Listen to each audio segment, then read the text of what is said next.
Welcome to the Hotelligence Podcast, your strategic vantage point on the changing landscape of hotel safety. Hosted by Jim Kortz, a retired FBI DHS investigator, and Don Carr, a former frontline security owner-operator with years of first-hand incident response experience on hotel properties. Every episode brings you closer to understanding the full picture and what the future may hold. Let's begin. Welcome back to the Hotelligence Podcast, and thanks for joining us on episode 15, the final episode of season 1. What responsible systems refuse to do. I'm Don, and my background is owning and operating private security agencies, boots on the ground teams responding to incidents in real time across hotels and other properties. And I'm Jim. I spent my career in federal law enforcement, where what was documented and how it was preserved was really very important. Over the past few weeks, many operators have had conversations that sharpen awareness, conversations that surface patterns, and conversations that raise the same quiet question. And that question is often framed as progress. If we see more, shouldn't we do more? That question feels reasonable. But it misses something important.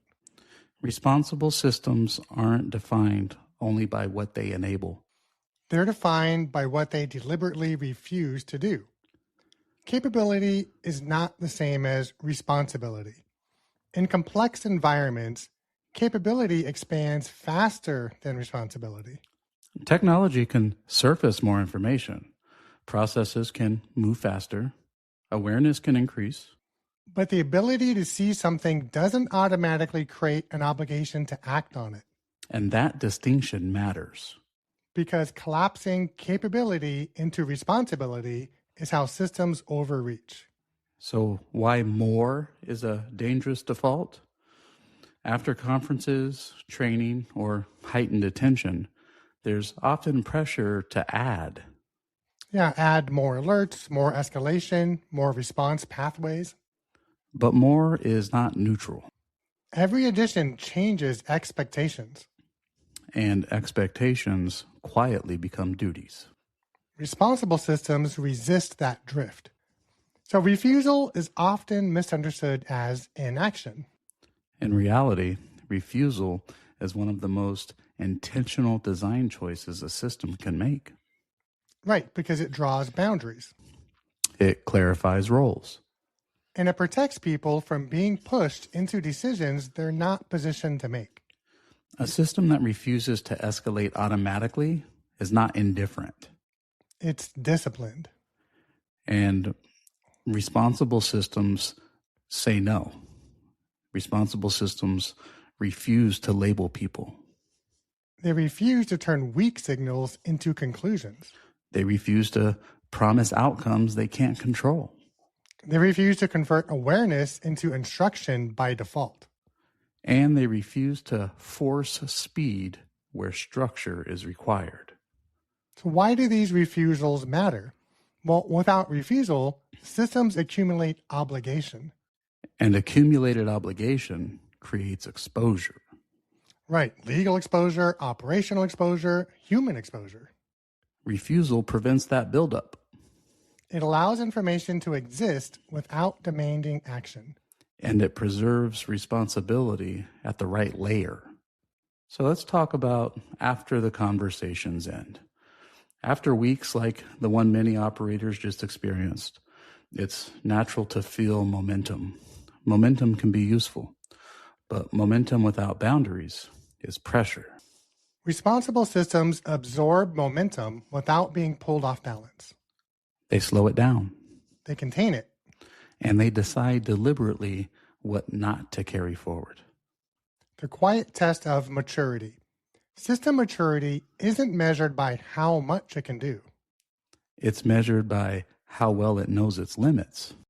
Knowing when not to act. Knowing when not to decide. Knowing when to preserve rather than pursue. That's not hesitation. That's governance. So in closing, responsible systems don't try to solve everything. They create space for reality without forcing resolution. They refuse to confuse awareness with authority. and they protect people by protecting boundaries. What a system refuses to do is often its most important feature. That's the final episode of Season 1 of the Hotelligence Podcast. So Season 1 was about structure, about boundaries, about building systems that know what they are and, just as importantly, what they refuse to be. Because in safety, clarity is responsibility. We appreciate you spending this first season with us. The conversation continues, but the foundation comes first. Season 2 begins soon. Until then, stay thoughtful, stay measured, and remember, we're in this together. And together, we make hospitality stronger. We publish a short, written insider briefing alongside each episode. It goes out on Wednesdays when the episode drops. If that's useful, the link is in the show notes. Thank you for joining the Hotelligence Podcast, where experience informs smarter, safer hotel operations and prepares you for what comes next. Stay informed, stay confident, and stay connected. As the conversation evolves, Jim Cords and Don Carr will highlight developments that help hotels strengthen their approach to safety and risk management. See you next episode.